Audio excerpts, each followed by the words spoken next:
आज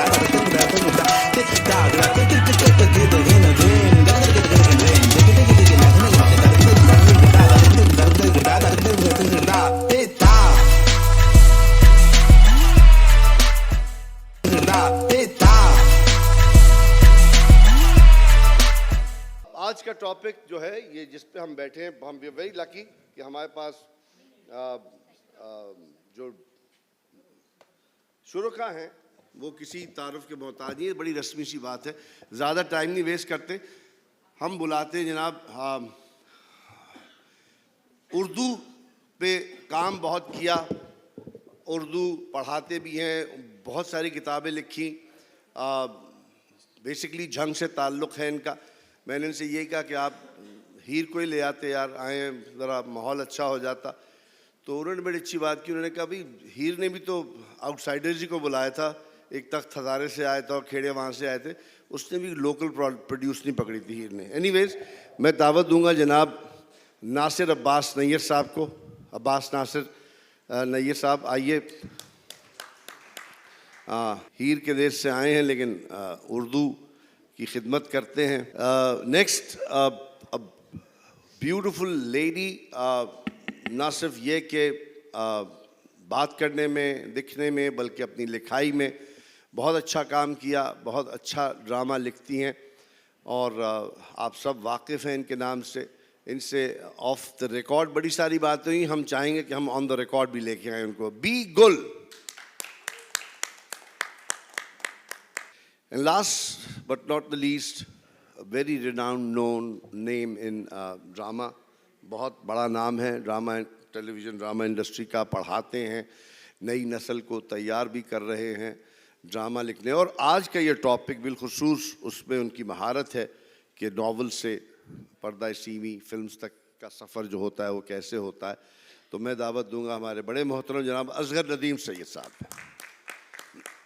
नावल से फिल्म तक आने में वेस्ट ने तो बहुत काम किया और बहुत पहले से कर रहा है। हमने बहुत यानी अपना जब होश संभाला तब भी हम नॉवेल्स ही की फिल्में देखा करते थे, और जिसकी आप पुराने आप चले जाएं ज़रा चलें जवानी में अपनी, तो आप गॉड फादर की मिसाल ले लें, आप क्लियोपेट्रा ले लें, शेक्सपियर के लिखे हुए ड्रामे जो थे उनकी फिल्में बनी, फिर आप हैरोल्ड रॉबिन्स तक की नावल पे ऊपर फिल्में बनी, फिर आप गॉड फादर पे आ जाएं, फिर आप लेटेस्ट आ जाएं, आप हैरी पॉटर पे आ जाएं, एंड ग्रेट सक्सेस स्टोरीज हमारे यहाँ। ये मुझे याद है बचपन में मैंने एक फ़िल्म देखी थी जो ये सुना था अपने बड़ों को कहते हुए कि ये नावल था आग का दरिया, उस पर ये फिल्म बनी है और बहुत अच्छी फिल्म थी, गाने बड़े उसके हुए। हम इस पे बात करेंगे कि हमारे यहाँ ये ट्रेंड जो है, जो सफ़र नावल से फिल्म का क्या जारी है, कभी चला था और चला था तो रुक क्यों गया अगर रुका है तो। सो ये सवाल आप तीनों से मैं एक साथ पूछता हूँ। whoever it's your game, आप शुरू करें, बिस्मिल्लाह जी। बेसिकली सिनेमा का जो मीडियम है ये जब आता है 1900 के आसपास, तो उससे पहले थिएटर मौजूद था। और थिएटर में कमाल की बात ये थी कि लिटरेचर, म्यूज़िक, डांस, अदायगी, ये सारे जितने भी आर्ट्स हैं ये उसके अंदर मौजूद थे।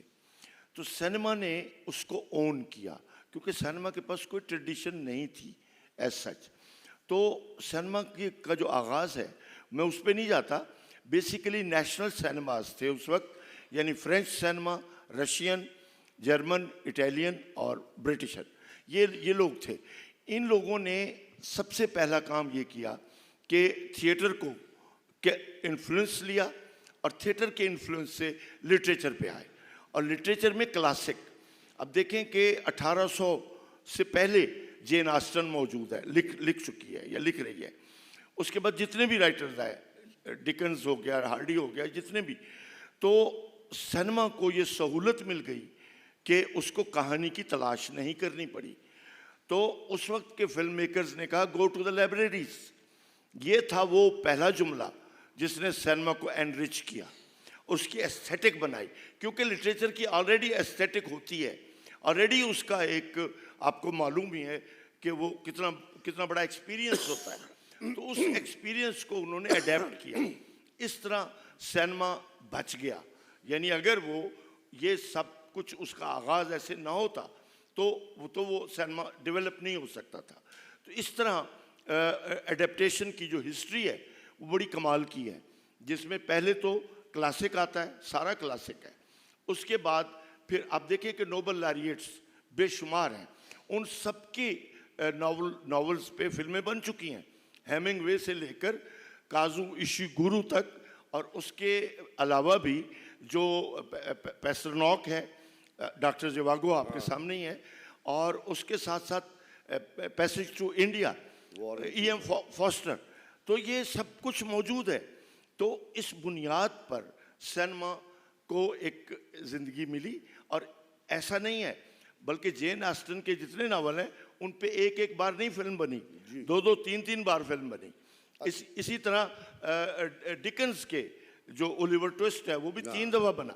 सो इसका मतलब क्या हुआ? इसका एक ही मतलब है कि मीडियम को अच्छी कहानी चाहिए, अच्छा कैनवस चाहिए, तो वो क्लासिक लिटरेचर के बगैर नहीं है। ठीक है, अब हम, ये तो सिनेमा की बात हुई। बीगुल, आप इस जनरेशन की राइटर हैं और आप लिखती हैं और बहुत अच्छी आपने फिल्म भी की कहानी भी लिखी है।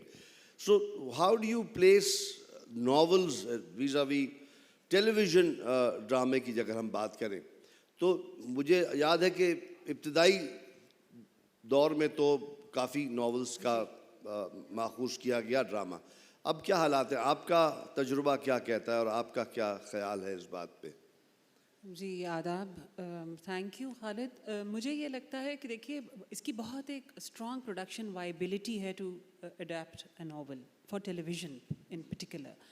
आपको सीरियल है 26 से 30 किस्तों का और आपके पास एक नॉवल है, तो एक वाइबिलिटी बन जाती है, कैरेक्टर्स डेवलप्ड हैं, प्लॉट है, कॉन्फ्लिक्ट है। आपको सिर्फ उसको एक जो वो विजुअल आप दिखा सकें उसकी फिजिबिलिटी पे काम बेसिकली करना होता है, but the structure is there, even the depth is there. तो इसलिए ख़ास तौर पर मुझे लगता है कि टेलीविज़न के लिए फार्मूला बहुत कामयाब रहता है कि आप कोई नावल उठाएं और उसकी अडेप्टेशन करें। फिर ये भी बहुत देखने की बात है कि एक डायरेक्ट और एक कनेक्शन बनता है लिटरेचर का किसी भी विजुअल आर्ट के साथ, जिसमें टेलीविज़न या फिल्म की बात करें आप, कि ये आपस में जुड़े हुए हैं।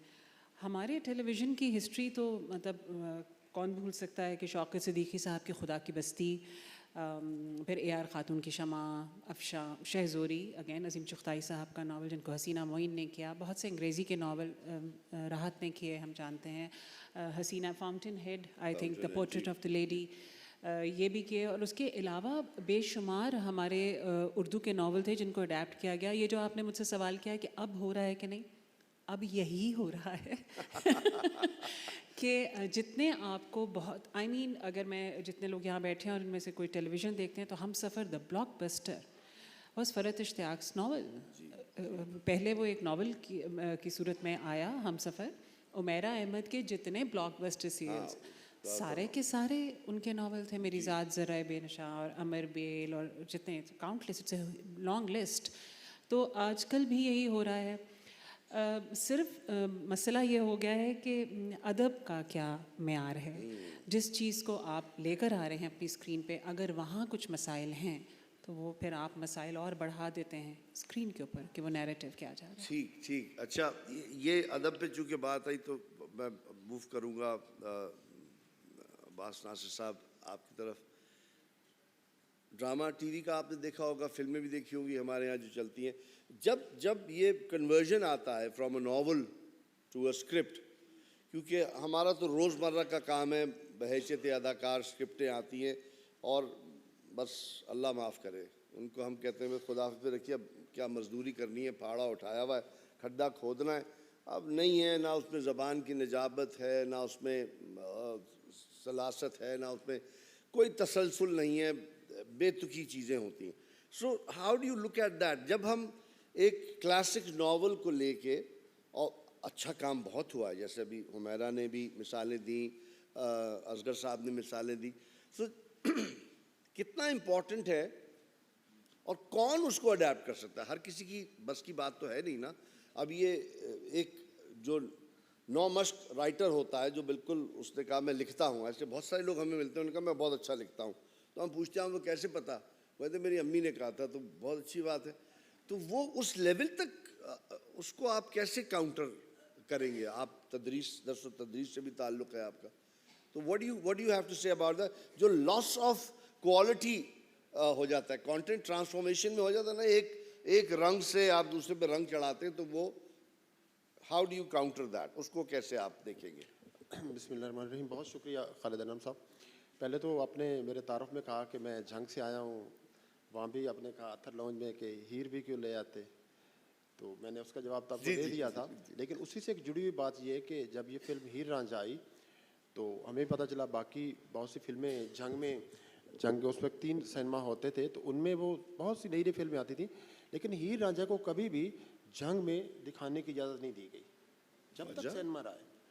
हाँ, उसकी बुनियादी वजह ये थी कि जंग चूँकि पहले सियाल जो थे, हीर भी सियाल थी, तो वो वहाँ के नवाब होते थे और वो जंग उनके सरदार होते थे, तो कॉलोनियल पीरियड से पहले। और वो समझते थे कि जो हीर थी ये हमारी गैरत है और रांझा बाहर से आया है और उसने ये बदनाम किया है।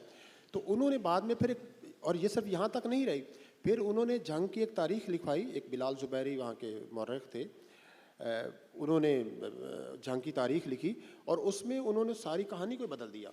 उन्होंने कहा जी हीर और रांझा इनका जो ताल्लुक़ था ये एक औरत और मर्द का नहीं था, ये एक पीर और मुरीद का था। तो ये मुरीद और पीर का ताल्लुक़ सिर्फ आप आजकल नहीं है, ये उससे उस वक्त भी, और मेरा ख्याल है शायद वहीं से इंस्पिरेशन ली गई है।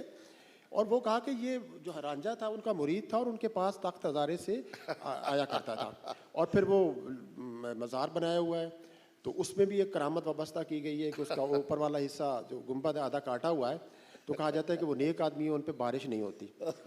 खैर वो एक ऐसी मिथ बनी हुई है। तो मैं इस मौजू पे एक तालिब इल्म हूँ, तो इसलिए मैं बुनियादी 2-3 बातें कहना चाहता हूँ कि शाह साहब ने जैसे कहा कि जो फिल्म का मीडियम है, तो दोनों के मैं फ़िक्शन लफ्ज़ इस्तेमाल करूँगा क्योंकि बहुत से जो फिल्में हैं वो अफ़सानों पे बनी गई हैं, मंटो के अफ़सानों पे बहुत फिल्में बनाई गई हैं। मम्मी, लाइसेंस, एक बदनाम फिल्म, एक गुनाह और सही। तो इस तरह शतरंज के खिलाड़ी प्रेमचंद के उस पर बनाई गई, और कई उनके प्रेमचंद के दूसरे नावल पर गैदान पे पूरी फिल्म बनाई गई। गुलजार ने एक टीवी सीरीज़ भी बनाई। तो मैं इन दोनों मीडियम के फ़र्क पे पहले बयान करना चाहता हूँ। एक बुनियादी फ़र्क है और वो देखना चाहिए कि कहाँ ये दोनों का इश्तराक होता है जिससे ये वो अडाप्टेशन अच्छी या बुरी हो सकती है। देखिए, नावल हो या अफसाना, जो फिक्शन है ये एक शख्स की तन्हाई की पैदावार है। इसलिए मार्किज़ कहते थे कि जो नावल निगार है वो दुनिया की सबसे तन्हा मखलूक है, कि वो अकेला अपने डेस्क पे बैठ के लिखता है, उसको कुछ मालूम नहीं कि इसको कौन पढ़ेगा। उसकी तन्हाई से मुराद ये है कि वो एक शख्स का काम है जिसके सामने ऑडियंस नहीं है, कोई एक मुज़मिर रीडर जिसको कहते हैं, कोई इम्प्लाइड रीडर उसके ज़हन में हो सकता है, वो उनके लिए लिखता है। जबकि जो फिल्म का मीडियम है वो तो दूसरा है, पब्लिक मीडियम है, और नावल एक इंडिविजुअल एफर्ट है, तो जो फिल्म है ये तो कलेक्टिव एफर्ट है। फिर नावल जो है सिर्फ उससे वो इस्तेफादा कर सकते हैं जो ख़ानदान पढ़े लिखे हैं, लेकिन जो फिल्म है उसके जो ऑडियंस है उसके लिए कोई शर्त नहीं है। तो नावल पढ़ने के लिए कम से कम उस ज़ुबान को जानना बहुत ज़रूरी है। तो ये इससे बहुत फ़र्क पड़ता है कि जब ड्रामा यानी फ़िक्शन को अडाप्ट किया जाता है फ़िल्म के लिए, तो उसमें जो चीज़ तलाश की जाती है वो बुनियादी कहानी है। अब उसका मीडियम वर्बल है, जो सारे का सारा फ़िक्शन है वो वर्बल है, जबकि जो फिल्म और ड्रामा है वो सारा विजुअल है। अब तक कि वो विजुअल इतना पॉपुलर है कि शुरू में आप देखिए जो फिल्में बनाई गई थी वो खामोश फिल्में थी। इसके बावजूद कि उनमें ज़ुबान यानी वर्बल पहलू नहीं था, उसके बावजूद वो अपनी मुतहर्रिक इमेजेस के ज़रिए पूरी कहानी बयान कर सकते थे। यहाँ भी आदमी कोई हो बगैर बोले हाथों के इशारों से, जिस्मान हरकत से, ये जैसे डांस है, डांस जैसे कथक डांस है, वो भी एक कहानी है, वो कहानी उस डांस के ज़रिए बयान की गई है। तो लिहाजा फिल्म में भी जो मुतहर्रिक तस्वीर है वो पूरी कहानी बयान कर सकते हैं। तो इसलिए ज़ुबान उसका एक हिस्सा बन जाता है, जबकि फ़िक्शन के पास तो है ही ज़ुबान, इसलिए सारा इन्हिसार उसको ज़ुबान पे करना पड़ता है। तो चुनाचे जब उसको अडाप्ट किया जाता है तो मेरा ख्याल है ये मुमकिन ही नहीं है कि जो कुछ एक फ़िक्शन में कहानी के अलावा भी बहुत कुछ होता है कि कहानी को नरेट कैसे किया गया है, उसका जो डिस्क्राइब कैसे किया गया है। अब उस सबको बहुत सी चीज़ें ऐसी होती हैं जिनको उस पर्दा सीमी पे दिखाया ही नहीं जा सकता। चुनाचे जो चीज़ बाकी कॉमन बच जाती है वो स्टोरी होती है। तो लिहाजा कहानी जो फिक्शन है और फिल्म है उसमें बुनियादी चीज़ है। तो लिहाजा मेरा ख्याल है कि जब कोई भी अफसाना या नावल चुना जाता है तो वो अपनी बुनियादी कहानी के लिए चुना जाता है कि वो कहानी कितनी ज़्यादा पावरफुल है, वो लोगों के सामने जब वो दिखाई जाएगी तो सब देखने वालों को कितना मुतासर करेगी। और अच्छी कहानी वही होती है जिसमें कन्फ्लिक्ट और ट्विस्ट जितने ज़्यादा होते हैं। अगर आप मंटो के अफसानों पर जो फिल्में बनाई गई वो कामयाब थी, जैसे फिल्म एक उनका ड्रामा मम्मी था, उससे हमें ये समझ आ सकती है कि वो कहानी क्यों मुंतखब की गई। अब मम्मी क्या है, एक रईस है, वो एक तवाइफ के पास जाता है, वहाँ ज़ाहिर है वक्त गुजारता है, बाद में दरमियान में काफ़ी वक्त गुजर जाता है, तो कुछ दिनों बाद फिर वही जो औरत है वो उसकी बीवी, उसकी बहू बनकर आ जाती है। अब इस तरह की कहानी कि जिसमें आपकी जो किसको कहते हैं ना, होराइजन ऑफ एक्सपेक्टेशंस, जो ऑडियंस की तवक्कुआत का उफक है, वो एकदम उसमें आप भौचाल बर्पा कर दें, तो मेरा ख्याल है वो ज़्यादा कहानियाँ मुंतखब की जाती हैं इनके लिए जिनमें ये कन्फ्लिक्ट और ये ट्विस्ट बहुत ज़्यादा हो, लेकिन सोसाइटी के साथ भी एक उसका ताल्लुक रब्त रहता है। तो असगर साहब, अगेन दिस इज सब्जेक्ट आप पढ़ाते भी हैं, मुझे ये बताइए कि जब नॉवल से फिल्म में जाते हैं तो जो हम जैसे उसको प्रोडक्शन में कहते हैं, या हम कभी जब म्यूज़िक पे काम करते हैं या कॉपीज़ बनती हैं, उसमें जनरेशन लॉसेस होते हैं कि एक कॉपी होती, तीसरी कॉपी। सो अब जैसे अब्बास भाई ने बताया कि अब बहुत कुछ देख के बहुत सारी चीज़ें नहीं उसमें दिखाई जाती। सो हाउ उस लॉस को कैसे कंट्रोल करेंगे, या उस आउटसाइड उनको हम अब अगेन फिल्म तो एक कॉमन मीडियम है ना, तो जाहिर सी बात है हमारे जैसे मुल्क में, बाहर तो चल जाता है, हमारे जैसे मुल्क में सेंसरशिप भी बड़ी होती है, तो अब पता नहीं है, इस पे भी डिपेंड करता है कि हुकूमत किसकी है, कौन क्या डिक्टेट कर रहा है। So how does a film maker और a person who is adapting all that, वो उससे कैसे डील करेगा? देखिए, उसको रोटी भी तो खानी है जी। पहली बात तो ये है कि हमारे यहाँ जो क्लासिक है, हमारा उर्दू फिक्शन, वो तो अडेप्ट हुआ ही नहीं।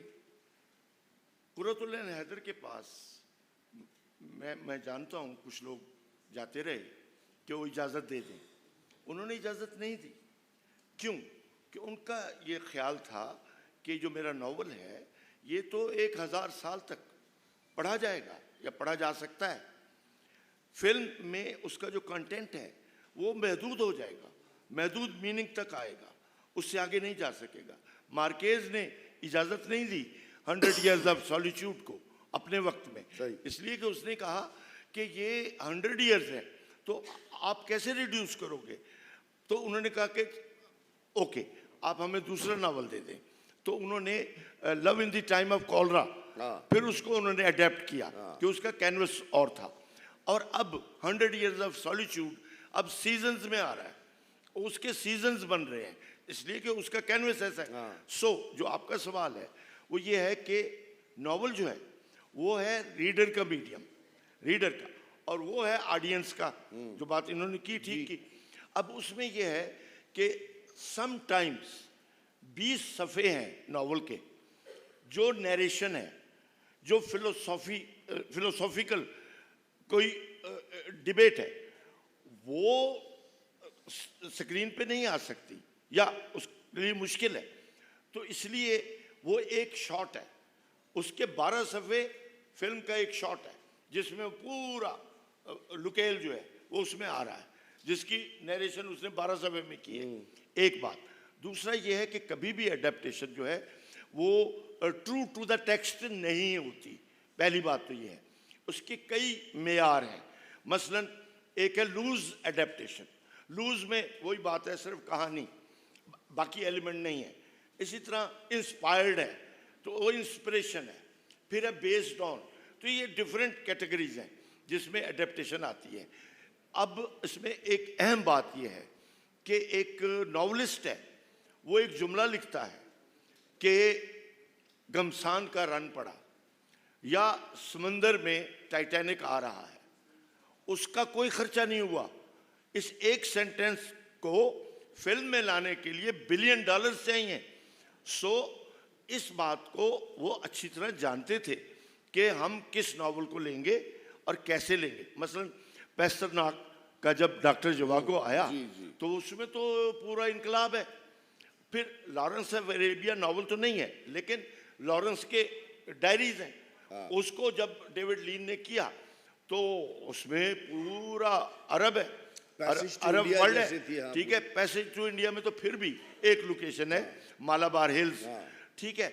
लेकिन बहुत सारे और नॉवल हैं कि जिनके कैनवस बहुत फैले हुए हैं, बस Farewell to Arms, Farewell to या सेकेंड वर्ल्ड वॉर के ऊपर जितने नॉवल लिखे गए, उन सब के आप देखें कि कितना खिलार है उसमें, कितना कुछ। अच्छा, ये तो एक हिस्सा आपने जवाब दिया। दूसरा हिस्सा था कि जब आउटसाइड इन्फ्लुएंस होता है, गवर्नमेंट का इन्फ्लुएंस होता है, इदारों का इन्फ्लुएंस होता है, जो आप कर भी सकते हैं, तो how do you tackle then? What is the film maker?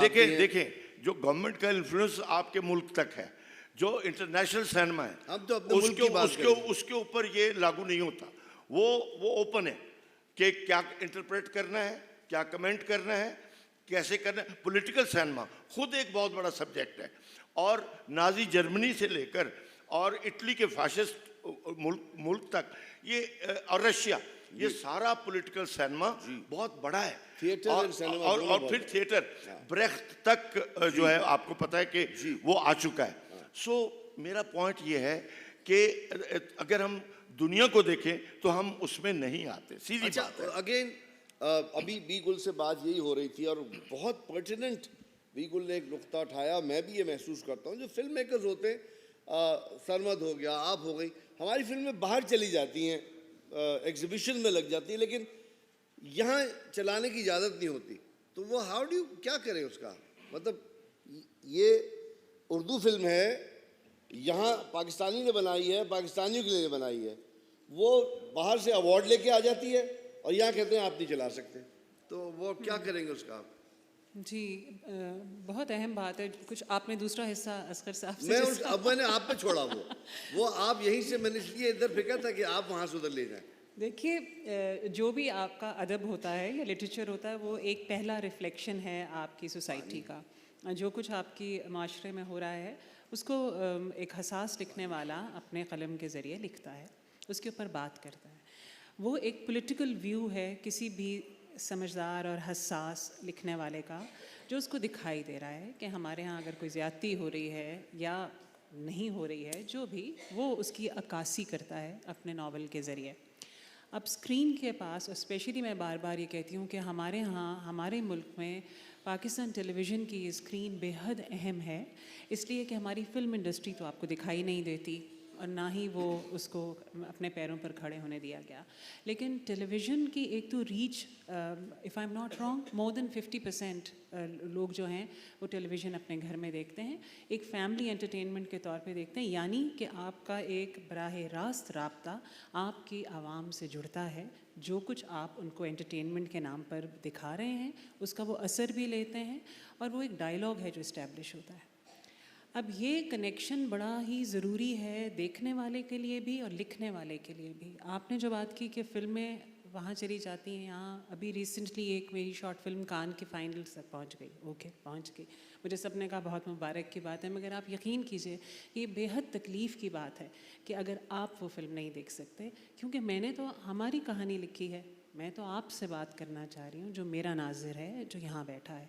अगर उस तक वो बात नहीं पहुँचती तो किसी यूरोप के मुल्क ने, 4 लोगों ने देख ली, एक इंटेलेक्चुअल ग्रुप ने, उस पर ना मेरी सेहत पे कुछ असर पड़ता है, ना आपकी सेहत पे कुछ असर पड़ता है। ठीक है, वो एक पजीराई है। हम कब तक इस बात को का ढंडोरा पीटेंगे कि हम पाकिस्तान को रिप्रेजेंट कर रहे हैं, जबकि मेरा पाकिस्तानी महरूम है उस कंटेंट से जो मैं चाहती हूँ कि मैं उसको दिखा पाऊँ, क्योंकि अगर मैं ये रिस्पॉन्सिबिलिटी लेती हूँ।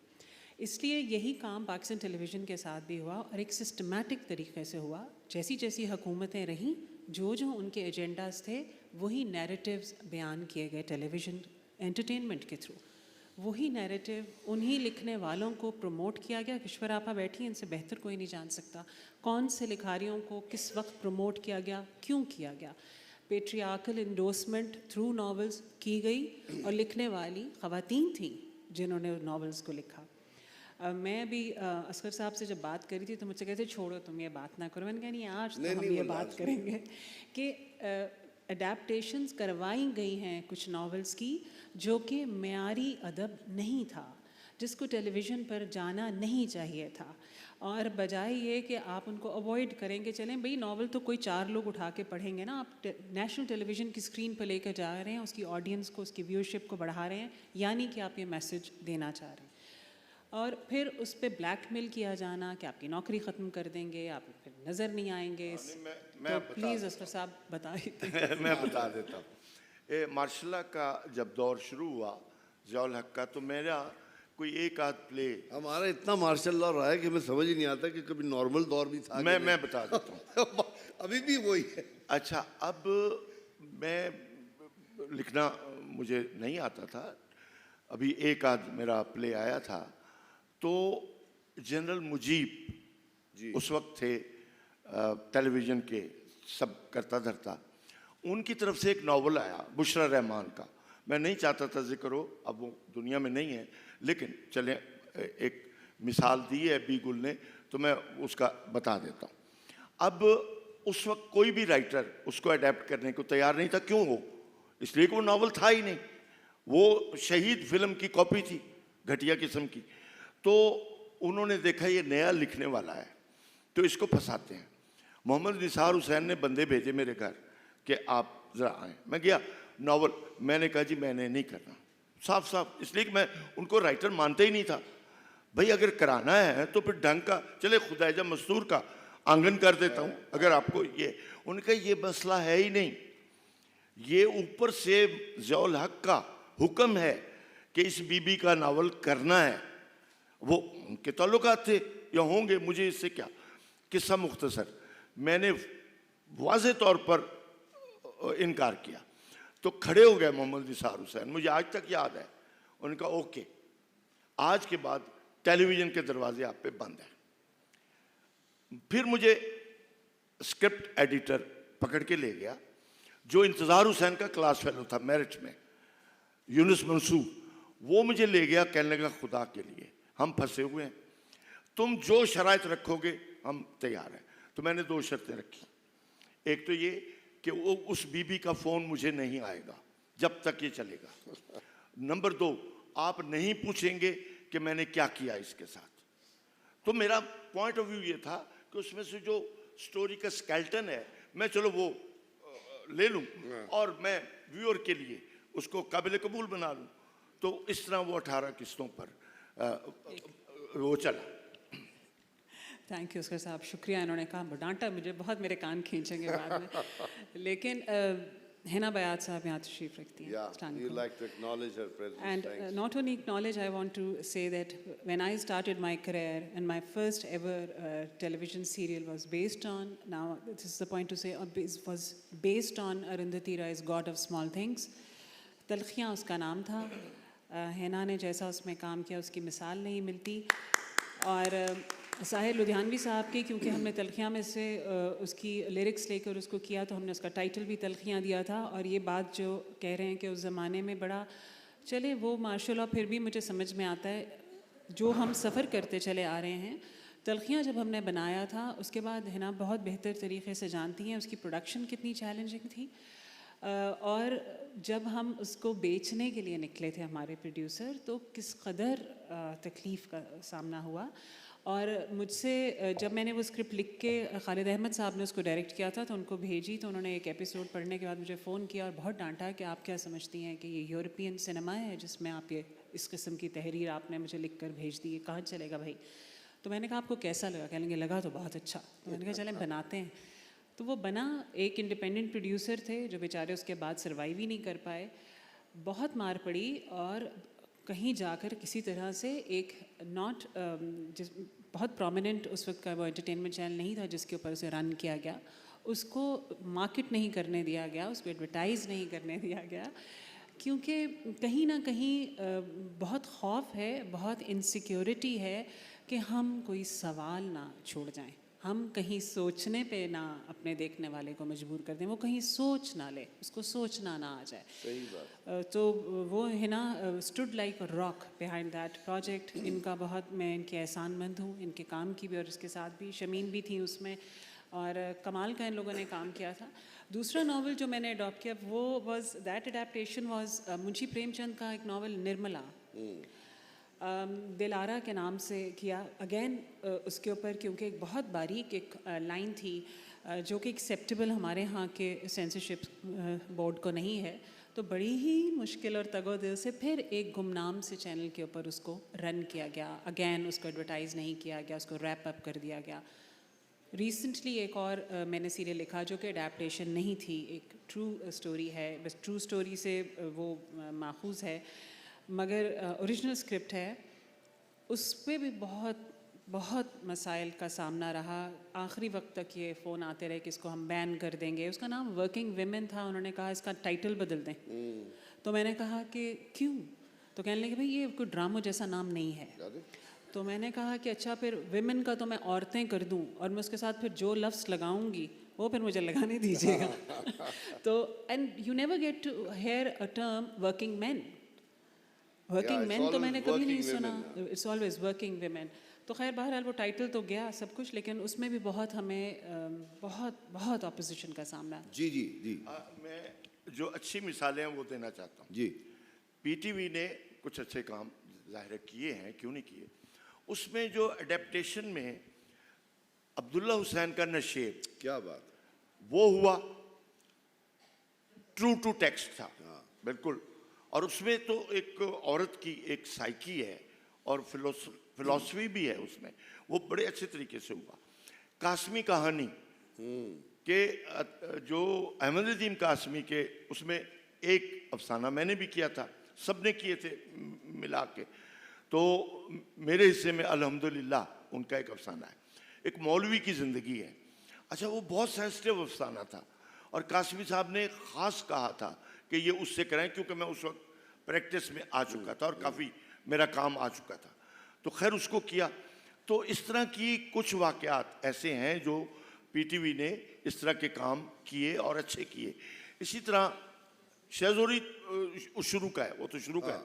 अच्छा, इसके साथ साथ मैं ये कहना चाहता हूँ, कुर्रतुल-ऐन हैदर का एक वाक़या, वो ये कि उनका एक नॉवलेट है जो इतना शानदार फिल्म उसमें बन सकती है या सीरियल, वो है अगले जन्म मोहे बिटिया न कीजो।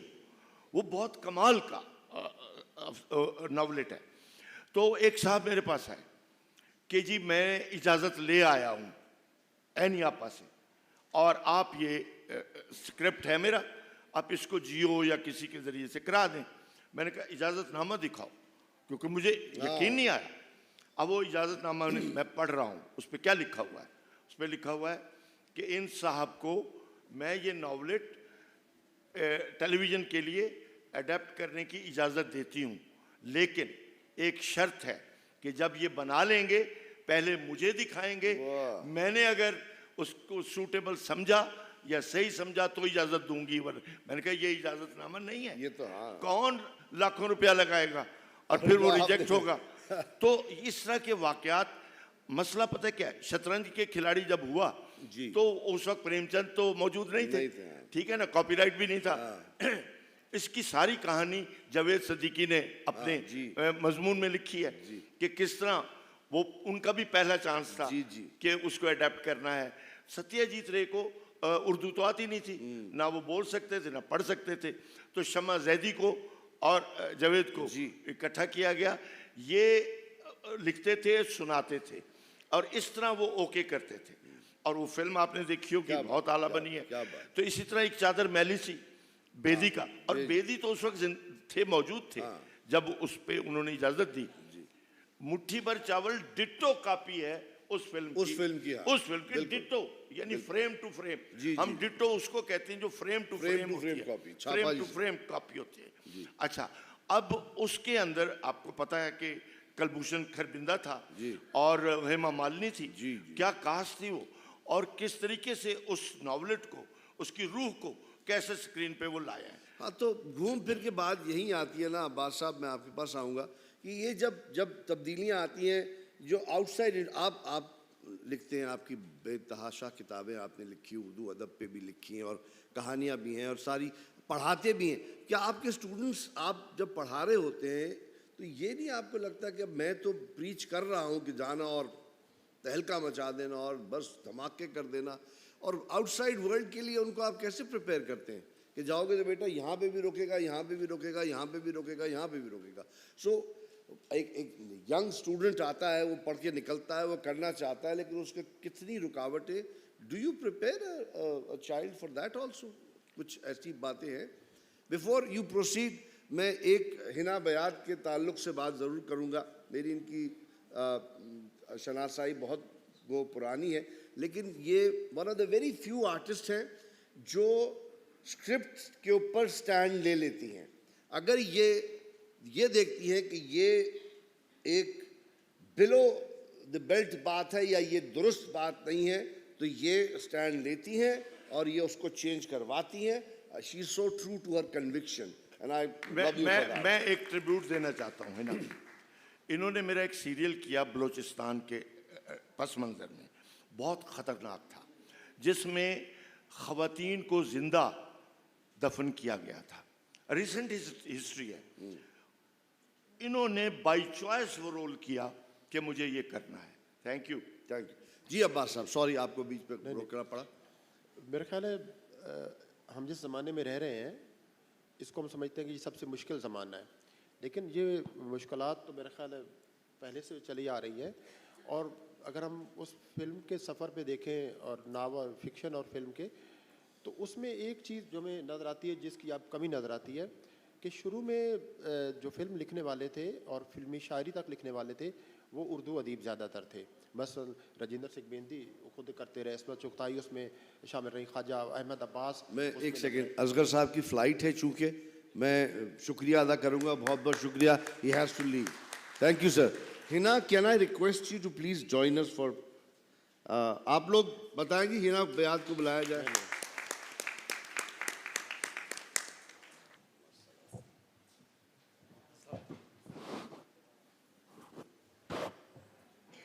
जी अच्छा, आप बता रहे थे, सॉरी।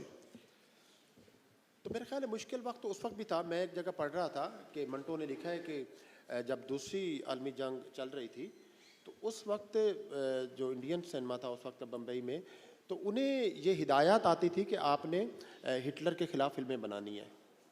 यानी शुरू से ही फिल्म में ये जो बाहर का इन्फ्लुएंस था और फिल्म के मौज़ूआत के इंतखाब में वो असरअंदाज जो उस ज़माने की कॉलोनियल पावर थी वो असरअंदाज होती थी, तो बाद में भी होती रही है।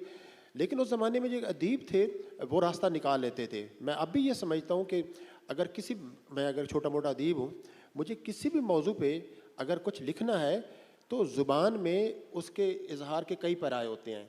चीनी कहते हैं कि किसी एक बात को बयान करने के 64 पैराए हैं, यानी 64 किस्म के स्टाइल्स हैं जिनके ज़रिए पेश कर सकते हैं। उसमें आप अलामत का सहारा ले सकते हैं, तमसील का सहारा ले सकते हैं, इस्तिआराती तौर पर बयान कर सकते हैं। लेकिन ये उस वक्त हो सकता है जब आपको उस ज़ुबान और उस ज़ुबान की जो सारी अदबी रिवायत है उस पर उबूर हो, फिर आप रास्ता निकाल सकते हैं। अब इस वक्त जो मुश्किलात हैं, मुश्किलात से उसका सामना भी करना चाहिए, और उन मुश्किलात के होते हुए भी अगर आपके पास कहने के लिए वाकई बात है और आप एक समझते हैं कि अदीब को एक अपना मौक़िफ़ भी रखना चाहिए, तो वो मौक़िफ़ पेश करने का कम से कम एक अदीब लिखने वो रास्ता निकाल लेता है। और इससे पहले पाकिस्तान की पूरी हिस्ट्री में आप देखिए, जितने भी मार्शल आए, आप कह रहे हैं बिल्कुल ठीक है, मार्शल से कोई ज़माना खाली नहीं रहा, बराह रास्त मार्शल या बिलवास्ता मार्शल, लेकिन हमारे अदीब वो सारे रास्ते निकालते रहे। अब मुश्किल ये है कि उसमें मेरा ख्याल है जो फिल्म और टीवी है उसमें उस तरह के अदीब वो नहीं है। पॉपुलर अदीब तो हैं, लेकिन वो अव्वल दर्जे के अदीब है वो दूर हो गए हैं। जैसे असगर साहब पहले लिखते रहे टीवी के लिए, बाकी इंतज़ार साहब जैसे लोग तक लिखते रहते, अनवर सज्जाद लिखते रहते, लेकिन इस वक्त हमारे यहाँ जो मुस्तनद अदीब हैं जिन्होंने किताबें लिखी हों, नावल लिखी हों, अफसाने लिखी हों और उनमें एक नाम भी कमाया हो, तो वो अब नहीं है। तो उसकी जो पॉपुलर, जहाँ तक तालिब इल्मों का सवाल है, मेरे ख्याल है हमारे ज़माने की जो ये नस्ल है, ये मुझे लगता है कुछ अर्से बाद शदीद एक मायूसी और फ्रस्ट्रेशन का शिकार होगी। इसलिए कि पिछले 2-3 सालों में जो कुछ उन्होंने एक्सपीरियंस किया है और जिस तरह उन्होंने एक सियासी अमल में एक पार्टिसिपेशन की और जो उसके सामने फिर बाद में नताया जाए, तो मेरा ख्याल है आगे चलकर ये तो ज़्यादा अब उस्ताद की ज़िम्मेदारी तो बहुत बढ़ जाती है। वो तालिब इल्मों को कभी मायूस तो नहीं करता, तालिब इल्मों को मुश्किल तरीन वक्त में भी कोई ना कोई रास्ता निकालने की एक उनकी दिखाता है, रास्ता भी दिखाता है, लेकिन उससे ज़्यादा रास्ता देखने की उनके अंदर हिम्मत और एक तरह की बसीरत पैदा करने की वो कोशिश करता है। तो मुश्किल तो बहुत है, लेकिन मैं फिर भी समझता हूँ कि जब मुश्किल वक्त होता है तो सबसे बड़ी जिम्मेदारी आपके जो दानिश्वर, अदीब और आर्टिस्ट की होती है।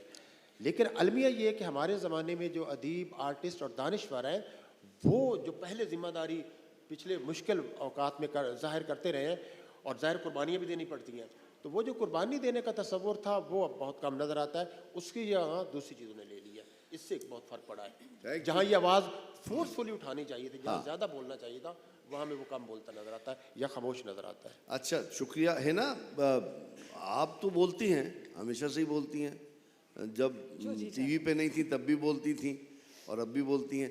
तो जो अब्बास नईर साहब ने जो बयान की, बात की, यू थिंक कि आज की जनरेशन डिसअपॉइंट, हम एक्चुअली इस पे बात कर रहे हैं कि हम पे कितनी, जैसे हमने बिल्कुल से पूछा कि यार आपकी फिल्में और सरमत की फिल्में और बहुत सारी फिल्में हम बाहर तो दिखा सकते हैं, हम अपने मुल्क में नहीं दिखा सकते। बहुत सारी आई वर्क विथ यू, और जो फ्रस्ट्रेशन लेवल आपका या हमारा हो जाता है, तो उससे हम क्या करें, कैसे काउंटर करें, कहाँ जाएं? देखिए, आपने बड़ी अस्सलाम वालेकुम and thank you for actually putting me up here. I don't belong here, मैं सुनने वालों में से थी। लेकिन जैसे आपने कहा मुझे बोलने की बीमारी है, तो मैंने बड़ा अपने करियर में ज़रा मुश्किल बातें की हैं, और not in drama but as talk show anchor. और मैंने शायद एक चीज़ बचपन में सीखी थी, it's not what you are saying, it's how you are saying it. तो एक चीज़ तो जो मुझे आप लोगों की बातों से एहसास हुआ कि मार्शल लॉ डिफ़ाइन करना पड़ता ना कौन सा वाला, तो 80s की दिहाई की बात कर रही हूँ। उस ज़माने में आपको शायद याद होगा, एक सीरीज़ आती थी नीले हाथ के नाम से। मुझे तब भी बहुत हैरत होती थी और आज तक होती है। माइक करिए जी, अब बेहतर है? जी। नीले हाथ के नाम से वो सीरीज़ से मुझे तब भी हैरत होती थी, मुझे आज भी हैरत होती है कि उस दौर में जबकि वो ऑर्डिनेंस आया था, हुदूद ऑर्डिनेंस, और उस वक्त जबकि बहुत सारी ख़वातीन ख़ास तौर पे क़ैद में थीं और उनके ऊपर ज़िना के केसेस चल रहे थे, जो कि एक्चुअली ज़िना बिल जबर के केसेस होने चाहिए थे। उस ज़माने में उन्हीं ख़वातीन की कहानियों पर मबनी एक सीरीज़ पीटीवी पर चल रही थी। How did that happen? Was that extremely intelligent writing and production और execution? कि आपने वो बात कह भी दी उसी ज़माने में, उसी दौर हुकूमत में।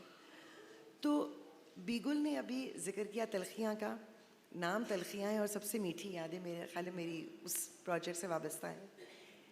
लेकिन अगर अरुंधति रॉय ये पैगाम भिजवाती हैं कि मेरी नॉवेल से बेहतर ड्रामा बना है, तो ये बीगुल के लिए बहुत बड़ा एजाज़ है। और मुझे लगा है वो ड्रामा करते हुए भी और फिर दिलारा में भी कि इन्होंने इस चीज़ को मद्देनज़र रखा कि ये टेलीविज़न जो है, ये पाकिस्तानी टेलीविज़न है। वो बातें जो कि हमारे माशरे में होती हैं मगर ढकी छुपी होती हैं, उनको अगर बयान भी करना है तो इस अंदाज से करना है कि वो ऑफेंसिव ना लगें, वो लोगों को मायूब ना लगें, वो लोग हज़म कर लें। सोचें ज़रूर कि ऐसा भी हो सकता है, लेकिन हज़म कर लें। सिर्फ वहाँ मसला ये आया, माजरत के साथ, बिकॉज मैं उन बड़े चैनल्स के साथ काम करती हूँ, मगर वहाँ उनकी अपनी इनसिक्योरिटीज़ आ जाती हैं। वहाँ पे क्रिएटिव राइटिंग का फुकदान नहीं है, वहाँ पे प्रोड्यूसर, डायरेक्टर, एक्टर्स सब इन्वेस्टेड होते हैं। मगर वहाँ होता ये कि मेरे चैनल पे ये ड्रामा अगर चलेगा तो ये मेरी तो ओनरशिप वो नहीं है। एक दूसरे को काटने के चक्कर में अच्छा कंटेंट कहीं ऐसे चैनल पे चला जाता है जहाँ वो नहीं देखा जाता। ये ज़रूर होता है कि कुछ सालों के बाद उसको एक क्लासिक का नाम दे दिया जाता है, उसको आइकॉनिक कहा जाता है, फिर लोग जाकर दोबारा उसको देखते हैं। But I think a lot of that has to do with the advertising and the advertiser. No, but I think you nailed it. वो जो ओनर्स हैं, जो चैनल वाले हैं, उनकी भी एक इनसिक्योरिटीज होती हैं आपस में, वही मारती है वो चले क्रिएटिविटी को मेरे मारने। तो जितने सीरियल चले वो सिर्फ इसलिए चले कि उन्होंने पढ़ा ही नहीं था। हाँ, नहीं, बिल्कुल वो नहीं, अगर ये पढ़ लेते हकीकत है। मैं आपको बताऊं, 80s में हमने ग्रिप्स थिएटर जब यहाँ खोला, चिल्ड्रन थिएटर, ग्रिप्स जर्मनी का थिएटर है, वो वहाँ 68 में खुला था, फोल्कर लुडविग। और ये भी मैं बता दूं कि वो इसलिए खुला था कि वो आयरन कर्टन आ गया था। उन्होंने कहा क्या करो, उन्होंने कहा यार कुछ नहीं करो, बच्चों को सवाल करना सिखा दो। We were not taught to question. आप जो सवाल वाली बात की थी, तो ये उन्होंने कहा एग्जैक्टली 20 साल बाद यही बच्चे वो दीवार खुद गिरा देंगे, और एग्जैक्टली ऐसा हुआ। तो grips throughout the martial law regime of Ziaul Haq, क्योंकि मैंने और इमरान असलम ने, हमने बड़ी मारें खाई फ़ौज से उस ज़माने में। हमें यूनिवर्सिटी में डंडे भी पड़े, हमें मेरे रबर बुलेट्स के निशान भी हैं, वो जो हर नौजवान को जज्बा होता है। उसके बाद मार्शल लॉ के ज़माने में हमें कोई मुश्किल नहीं हुई वो थिएटर करने में, ना वो सेंसर होता था ना कुछ। कम्स बेनज़ीर्स फर्स्ट गवर्नमेंट, और वो पहला ड्रामा जो डेमोक्रेसी में हमने दोबारा ग्रेटेस्ट सीचू के साथ करते थे, वो 100 पेजेस में से 99 पेज नसरुल्लाह साहब होते थे पीआईडी में, उन्होंने शुक शुक शुक ऐसे काट दिया। तो इमरान असलम ने कहा कि वाई, कहा इसमें आपने जो आपकी हीरोइन है बच्ची, उसका नाम उसने किली पिली पिंकी रखा था। उसने कहा पिंकी जो है हमारी प्राइम मिनिस्टर का, उन्होंने कहा what the hell are you talking about, ये तो वो तो शुक्र है कि गए थे। मैंने उससे ये अखज़ किया कि चूंकि हम जब करते थे वो फौजियों को समझ नहीं आ रहा था ड्रामा कि हम कर क्या रहे। It was anti establishment, it was anti फौज, इट वाज वो आज भी समझ में नहीं आता। हाँ, तो वो नहीं आता था तो हम आराम से कर सकते थे। आया पहला पढ़ा लिखा आदमी, उसने कहा हो ये तो कुछ और बात है, तो उसने वहाँ पकड़ दिया। तो ये एक तरह से मैं असगर साहब से ये कह रहा था, आप I want your opinion on this, कि व्हेन दी क्लंच होता है, आपको स्क्वीज इन हो रहे होते हैं, ठीक है उसमें रिस्ट्रिक्शंस लग जाती हैं, आप हिल नहीं सकते, लेकिन अच्छा काम भी उसी में निकलता है। What do you have to say about that बीगुल?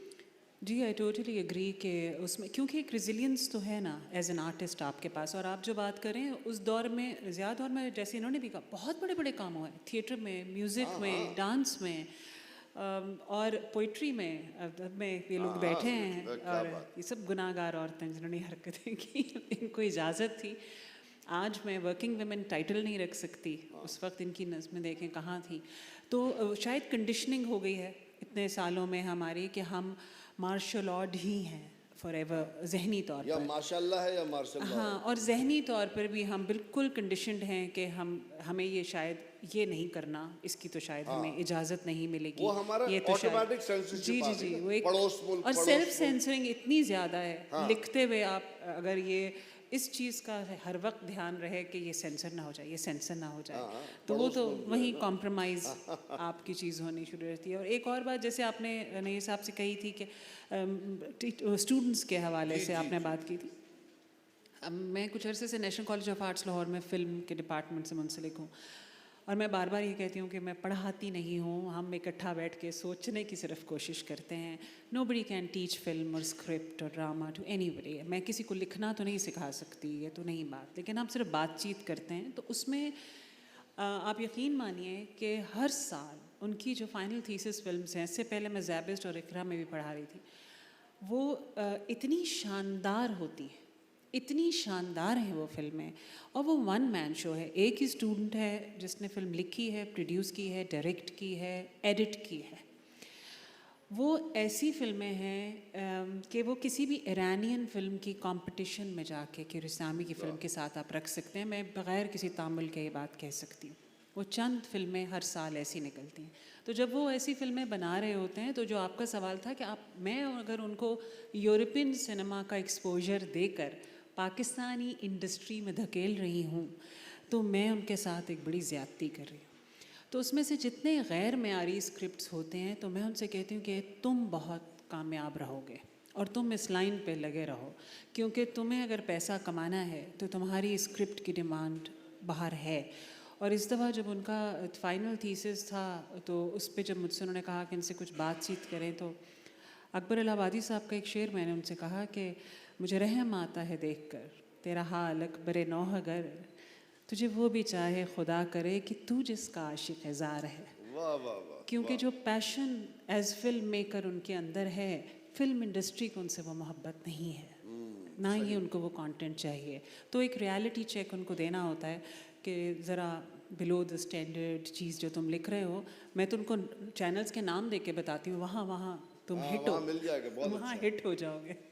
Hina, under the squeeze, under I think if I go back to my academics, तो मेरे सारे टीचर्स जर्मन्स थे।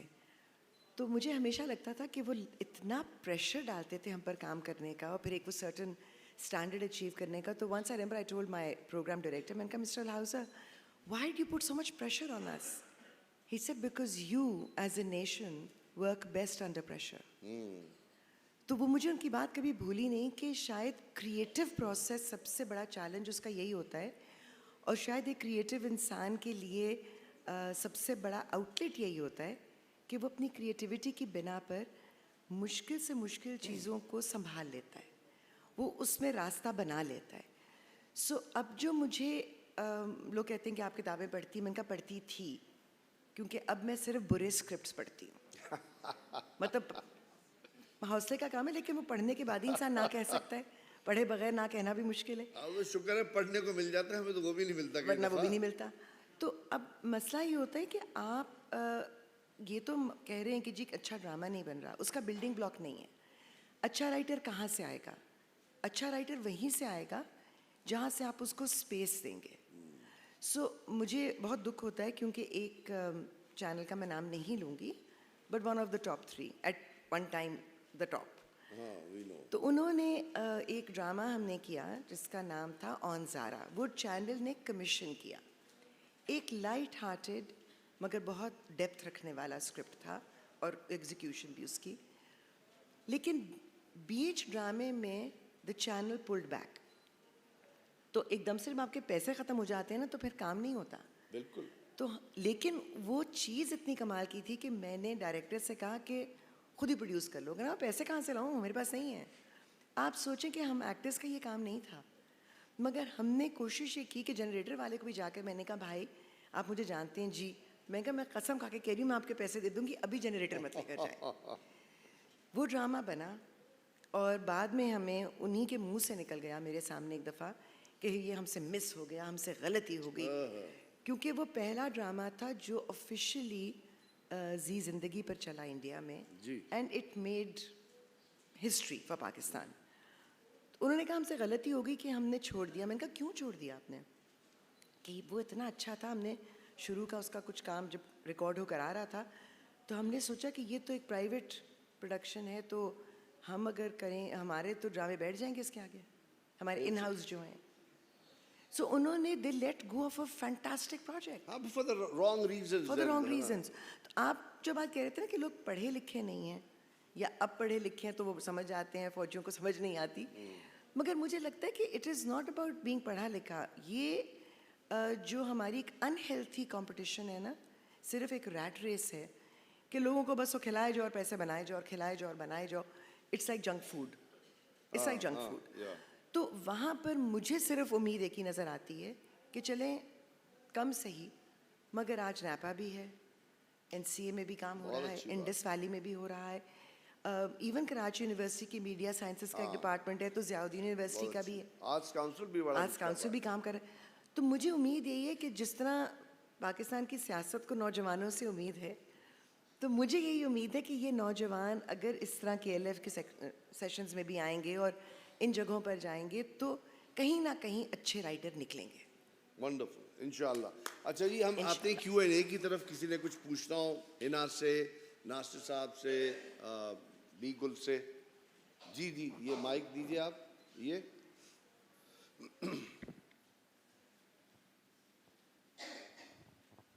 अस्सलामुअलैकुम। गो के शायद ये गैर मुताल्लिक़ सवाल हो इस वक्त के लिए, लेकिन मुझे इस बात का बहुत क़लक़ और तकलीफ़ है कि गुज़िश्ता 20 साल से टेलीविज़न ने बच्चों के लिए कुछ नहीं किया है।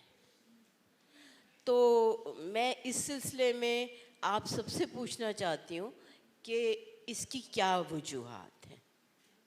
ये अगर मैं कहूँ कि मैंने अपनी ज़िंदगी का सारा वक्त इसी पे लगाया है तो गलत ना होगा, लेकिन सबसे याद अल्लाह है, सबसे दुआ सलाम है, बेतकल्लुफ़ी है।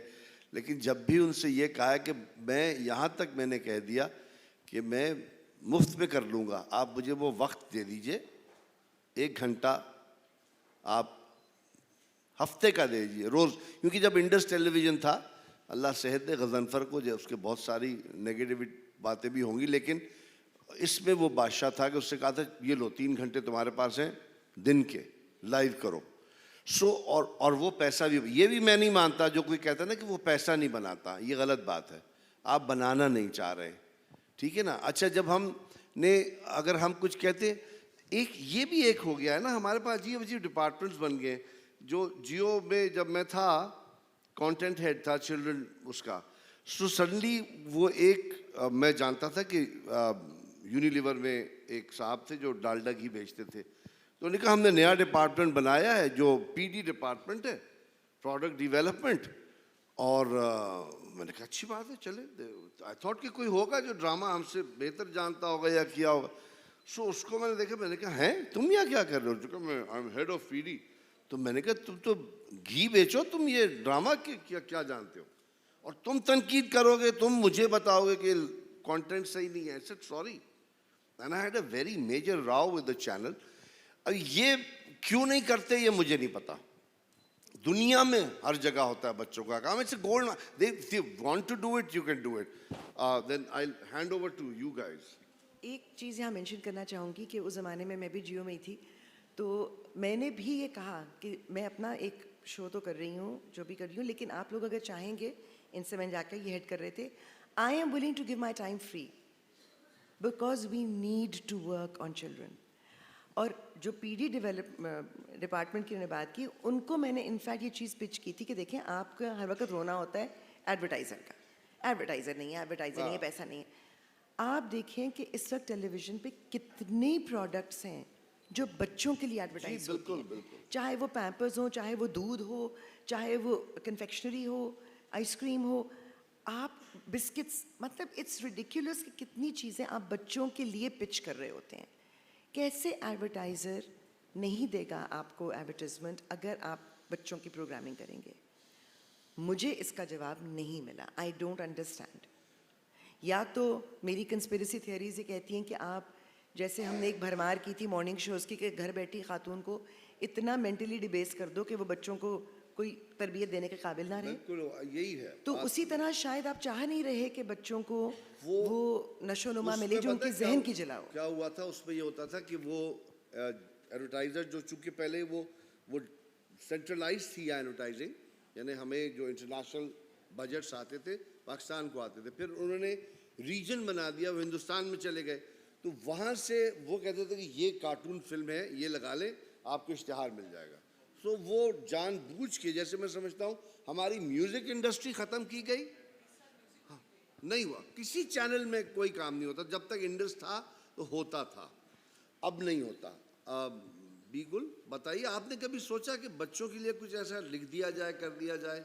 सोचा तो बहुत है, लेकिन बिल्कुल ये बात सही है, उनका सवाल, इनका शिकायत, उनका कलक, इनका जो अफसोस इन्होंने कहा कि मुझे है, वो बिल्कुल जायज़ है। जैसे हिना ने भी कहा कि कोई जवाब हमें नहीं मिलता जब हम उनसे कहते हैं, वो इसको इनकरेज नहीं करते इस किस्म के कंटेंट को। लेकिन मैं अगर थोड़ा सा दूसरी साइड पे अभी मैं सोच रही थी सुनते हुए कि अच्छा ही हुआ, क्योंकि अगर 20 साल पहले का जो 1 साल का बच्चा था, आज जो वो 20 साल का बड़ा बाशऊर है जो हमने देखा, तो मुझे लगता है कि अच्छा ही हुआ कि उनको नहीं छेड़ा गया। पता नहीं टीवी उनके साथ क्या हशर करता जो हमारे साथ किया। माशाल्लाह और माशाल्लाह के बीच में बढ़ जाते, लेकिन होना ज़रूरी है फिर भी। बेटा कहना जी चाहूँगा सर, प्लीज़ प्लीज़। कि ये बच्चों के प्रोग्राम के हवाले से बात हो रही है, लेकिन बच्चों का जो अदब है वो भी उस तरह नहीं लिखा जा रहा। पहले हमारे सारे जो बड़े अदीब थे वो बच्चों के लिए लाजमन 1 या 2 किताबें लिखा करते थे। बिल्कुल। हमारे ज़माने के अदीब, हम बहुत से यहाँ बैठे भी हैं, और मेरा ख्याल है हमें इस पे अफसोस और निदामत का इज़हार करना चाहिए कि हम बड़ों के लिए लिखते हैं, बच्चों को नज़रअंदाज करते हैं। बिल्कुल सही कह एक रहे हैं। दूसरी तब्दीली मैं करना चाहूँगा, जिक्र करना चाहूँगा कि रफ्ता रफ्ता हमारी ज़िंदगियों में टेक्स्ट की जगह, लफ्ज़ की जगह जो विजुअल है वो ज़्यादा इंपॉर्टेंट होता जा रहा है। हत्ता कि अली उस्मान कासमी साहब बैठे हैं, हम रास्ते में गुफ्तगू करते आ रहे थे कि हमारे लम्स के बच्चे तक अब वो फिल्म देखना, ड्रामा मतलब उसको देखना उसके ज़रिए पढ़ना और जानना ज़्यादा चाहते हैं बजाय इसके कि वो टेक्स्ट पढ़ें। हाँ तो लेकिन तो content होना वही बहुत बात ज़रूरी हो है, गई ना कि वो कि होना फ्रॉम बहुत ज़रूरी वर्ड्स टू द पिक्चर वो भी हो सकता है जी। लेकिन बच्चों के लिए नहीं हो रहा। हाँ, नहीं हो रहा। कहना बात हुई जी। अस्सलाम वालेकुम। मैं एक यूनिवर्सिटी में प्रोफेसर हूँ और मैं एसोसिएटेड हूँ इस दरस तदरीस से पिछले 22 साल से। एक चीज़ जो समझनी है इस प्लेटफॉर्म पे आप लोगों को कि जो ये जनरेशन है ये डिजिटल नेटिव्स हैं और आप और हम सब डिजिटल इमिग्रेंट्स हैं। मतलब हमने डिजिटल मीडिया को अडॉप्ट किया है, लर्न किया है। ये नेटफ्लिक्स का दौर है, तो वी नीड टू अंडरस्टैंड कि ये जो जेन जी है या मिलेनियल्स है या जब अल्फा आ रही है क्या समझना चाहती है। मेरे स्टूडेंट्स ने मुझे रेफ़र किया एक ड्रामा मैडम हिना का, एक झूठी लव स्टोरी।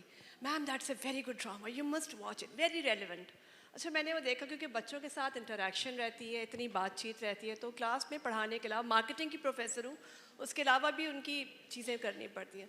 और that was a very good topic और ये बहुत बच्चों को, यंगस्टर्स को बहुत रेलिवेंट लगा। तो मैं एक बात बता दूं कि अगर ये मिर्च मसाला, आई एम सो सॉरी, जो वो हाउस वाइफ टाइप मटेरियल जो आप लोग जो बना रहे हैं चैनल्स, वो रेटिंग के लिए, दैट्स अ कमर्शियल प्रोजेक्ट। मगर जो ये एक नया चैनल शुरू हुआ है और उस पर ये हिना का जो ड्रामा आया था, इट वाज सो गुड कि स्टूडेंट्स ने कहा और मैंने देखा, बहुत लंबा नहीं था, सोप नहीं था, बट वेरी रेलिवेंट। तो अगर इस तरह का कंटेंट राइटर्स लिखेंगे, उसमें यंग जनरेशन की, मिलेनियल्स की, उनकी एस्पिरेशंस को देखते हुए उनके मौज़ूआत को देखिए, मेंटल वेलबींग, मेंटल हेल्थ, ये बहुत हमारे आपके ज़माने में नहीं था ना। हमें डिप्रेशन, एंग्जाइटी ये नहीं होता है, सोशल मीडिया, डिस्मोफिया, ये चीज़ें हैं। तो अगर इस पे राइटर्स काम करें और उसको कमर्शियल एस्पेक्ट देखें, this was a fantastic work.